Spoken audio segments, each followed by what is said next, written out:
to highlight issues that are predominantly experienced by men and boys. The main organizer of the event, Sally-Anne, is the head behind Split the Difference.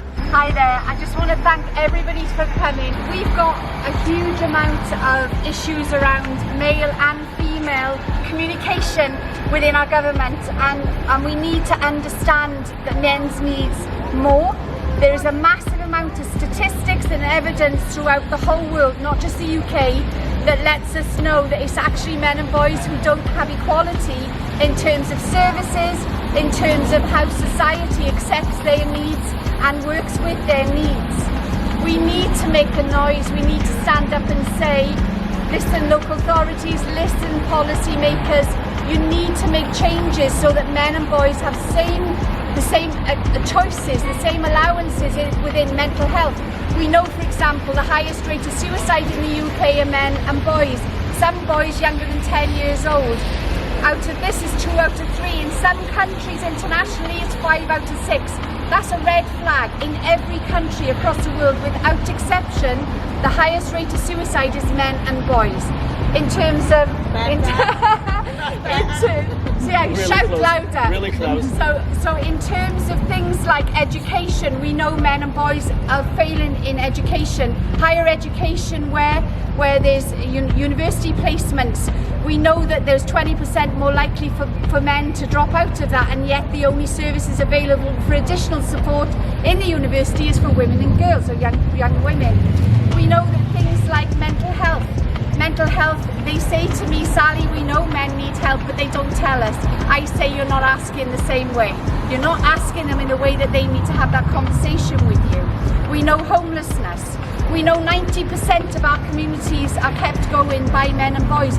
We know they're the highest rate to kill within their working placement, but there's no recognition for the needs that they have.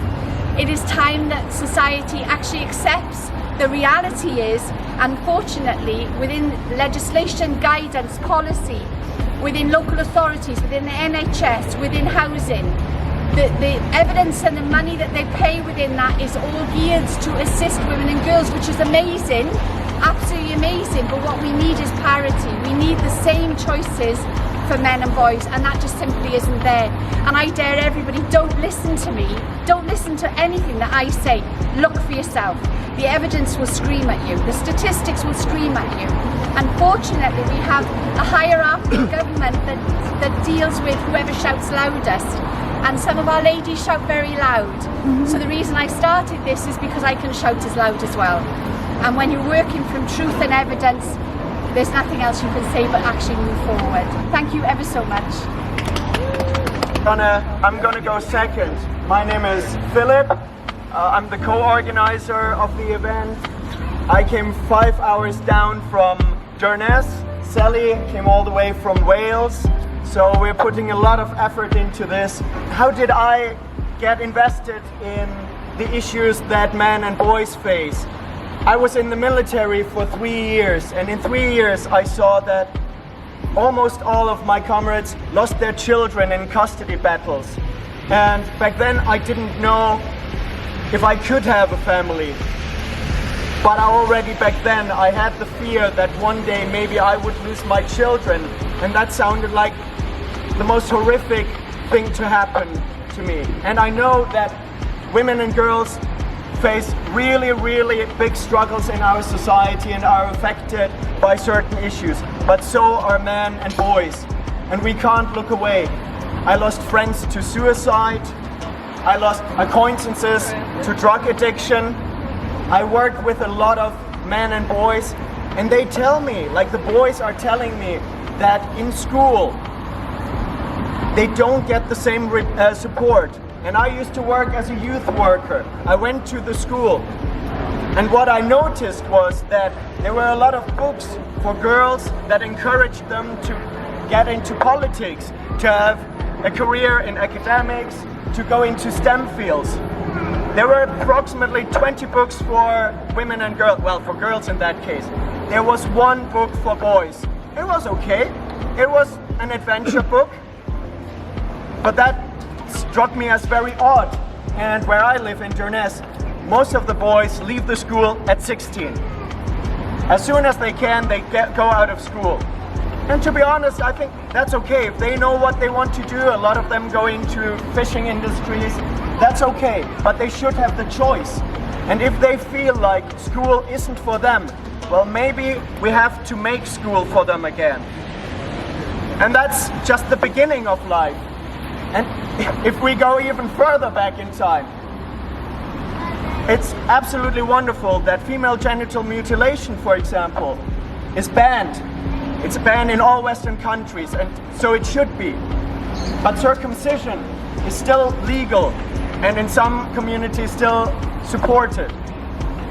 But it's child abuse. Both of these issues are child abuse, and we have to treat boys as human beings, just like girls. What we want is just equality. We just want boys and men to be treated as human beings with the same care as we treat women and girls, or at least almost the same care.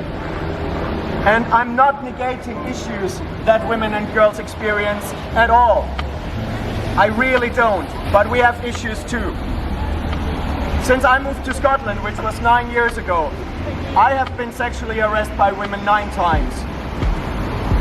Not a big deal, you think? Well, it made me feel incredibly uncomfortable. I had to leave parties because I was groped, and then everybody around just laughed. It's not okay if that happens to women, and it's not okay if that happens to men. Let's try to work towards real equality and treat people, as humans. It doesn't matter what gender, it doesn't matter what race, it doesn't matter what age. That's what we're marching for, that's what we stand for. Hi everybody, thanks so much for coming.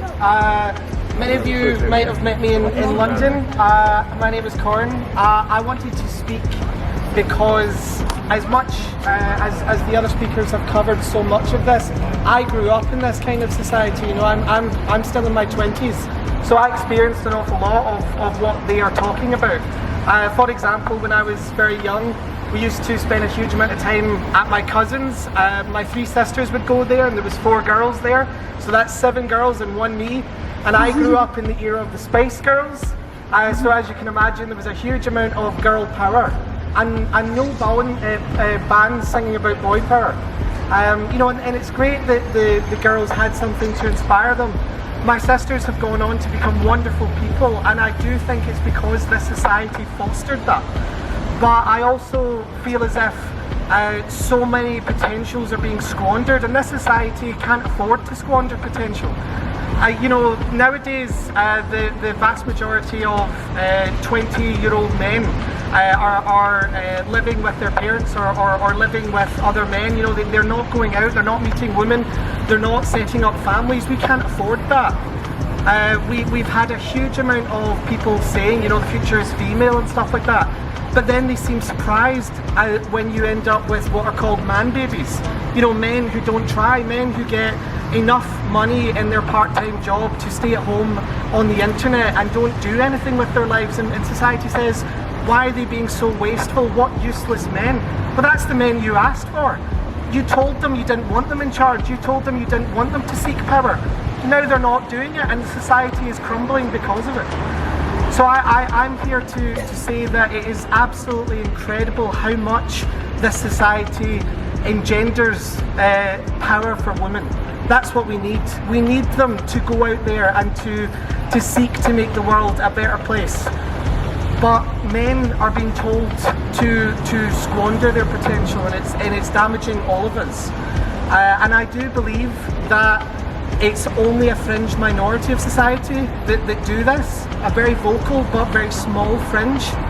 And I think that most people, particularly most women, do want their sons to do well. And what we need to do is inspire that. We need to make them aware. They're just not aware because the voices are so powerful and they have so much media presence. But we need to make them aware. And if those mothers become aware of how their sons are being held back, how their sons are being criticised and damaged and emotionally bullied, then hell hath no fury like a woman scorned. Those mothers will come and they will fight for their sons. And we are here today not to say that it has to be one or the other, because gender is not a binary. It's two sides of the same coin, it's complementary. We need to work together because anything that could possibly be gained by conflict pales insubstantially in comparison to what can be gained through cooperation. So I hope that we can put aside our differences for the final time and work together. I would like to hand the microphone over to a representative of shared parenting. Thank you very much. I'm Ian Maxwell. I work for Shared Parenting Scotland. We support separated parents to share the care of their children. We are campaigning to change the law, to change the way that courts work, but really what we're trying to do is to change attitudes. And what you did today, it may not seem a lot, but you showed all the people in the Royal Mile that these are issues that people are willing to stand up and shout about. I had a father get in touch with me yesterday. I first met him 7 years ago when he was fighting in court to try and see his son, who was then 7. He still hasn't seen his son. His son is 14. He knows where his son is. He wants to get information about his school. He got a court decision in his favour, but it wasn't possible to implement it because of resistance from the other parent. These are the people that we try to help, and we would love to see a Scottish future where children are looked after properly by both men and women, whether they're together as parents or whether they're separated, because we know from research evidence that that is the best outcome for children. Children don't want their parents to separate, but if they do, they want to see both of them and spend time with both of them. So that's the message we've got. Thank you very much for coming today, because I think you're showing that this is an important issue. It'd be nice to have thousands of people, but you're doing very well. Thank you. Our speaker today will be Richard, the leader of the Scottish Family Party. Now, I wish that representatives of all parties would be here, because these are issues that should be represented by every party, by the Green Party, by Labour, by the SNP, by the Conservatives, because these are human issues. Just like the issues of women and girls are represented by all parties, and rightfully should be represented by all parties. We would love to see a change in a political field that highlights the issues of men and boys as well. Richard? Well, thanks for coming. Well done, Phil. And all the organisers, that's great to be here. That's the first march I've ever been on in my life. I've never marched for any cause. So this is a good cause to start with. So it's a pleasure to be here and to be making these points. It's interesting, Phil just mentioned about books. Lots of books for girls, books for boys. It just so happens, in that bookshop just there in the Parliament, I was in browsing one day and they got a big shelf full of books to inspire girls. So I thought, a bit of fun, I'll go and ask the lady at the till, I'll say, have you got any books for boys specifically? She said, oh, what do you mean? I said, you've got a shelf full of books for girls, have you got any books for boys? She said, well, not really. I said, why not? She said, oh, all the other books are for boys. All the general books, they're for boys. And it just illustrates, that's why we need to be here. There is this skew, this feeling that there needs to be special treatments, that extra special. Women and girls, that's often very justified, but then boys and men sometimes need the attention as well. Now, I was talking to someone a little while ago, and they explained to me that their model society would be one that had 10% men and 90% women. They said they thought that'd be perfect, because men are just bad news, they just cause problems. So your ideal society, you need 10% of men to reproduce, but then just 90% women, that would just be perfect. Now that's obviously the lunatic fringe, isn't it? But then you come a bit further in, and you get to a pretty mainstream view, that actually society would be better if everyone was a bit more like women. Women are just a bit better, a bit superior. Is that really the way most people think? Is that really true? Are there not complementary qualities? Some strengths with one, some strengths more generally in the other? Then we all know that's the way that it really is. And yet young men and boys in particular have been brought up in this society where they're hearing the future is female. Boris Johnson just the other day, we need to recover from the pandemic in a more feminine way, whatever that means. But what do boys, what do young men make of that? Just hearing all this ethos, that actually it will be better if there were less males, more females, less masculine, more feminine. We've got to get beyond that. We've got to reach, it's all the same. We've got to aim for genuine equality instead of this skewed way of thinking. So what 3 things do we need just to finish? Like, we need to communicate to boys and young men in particular that we value them. It's not just that they're people, but they're just a bit inferior to the women and girls. And if only they could be a bit more like the women and girls, that would be a bit better for everyone. That shouldn't be the message. Okay, there are lots of things that are great about men and boys, lots of things great about women and girls. Why can't we have that message? It's pretty simple, as far as I can tell. And then we need to communicate to boys and men that they've got a role in society. I mean, for example, some of these talk about the role of being a father. For a lot of men, that's the central meaning in their life, is being a father, and that's absolutely as it should be. Within our society, the message is fathers don't really matter. They don't really matter. People might do that sometimes, but it's not really vital. We need to get away from that, really value the role that men can have as fathers. And the last thing we need is equality. It doesn't really affect me particularly, but for boys and for young men, they're growing up in a world where increasingly they realise the odds are stacked against them. They apply for a scholarship, or there's a special one for girls, there's not one for boys. They apply for a job, they realise, oh, they're probably going to want to get a woman for this. And then there's a lot of frustration building up for that. And the last thing I want in a society is a battle of the sexes mentality. But that's what we're going to get if we keep trying to have this unequal treatment between the sexes. So I think equality, as has been said, that's what we're all about here. We're not demanding any special treatment for anyone, just equality, equal respect and equal opportunities in every sphere. Right, thanks very much. Thank you. What I wanted to say at last, we are just very few people that are here, but I think in regards to gender, it's pretty much split in half, which I think is wonderful, because I think that men have to stand up for the rights of women.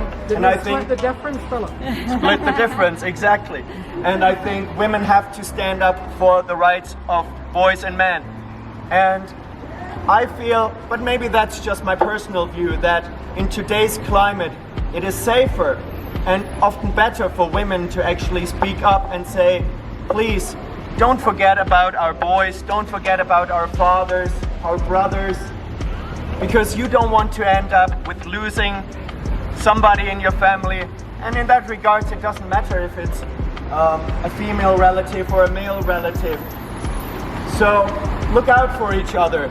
Don't forget that boys and men have needs. Care for them, look out for each other. And thank you so much for listening. Thank you so much for marching with us.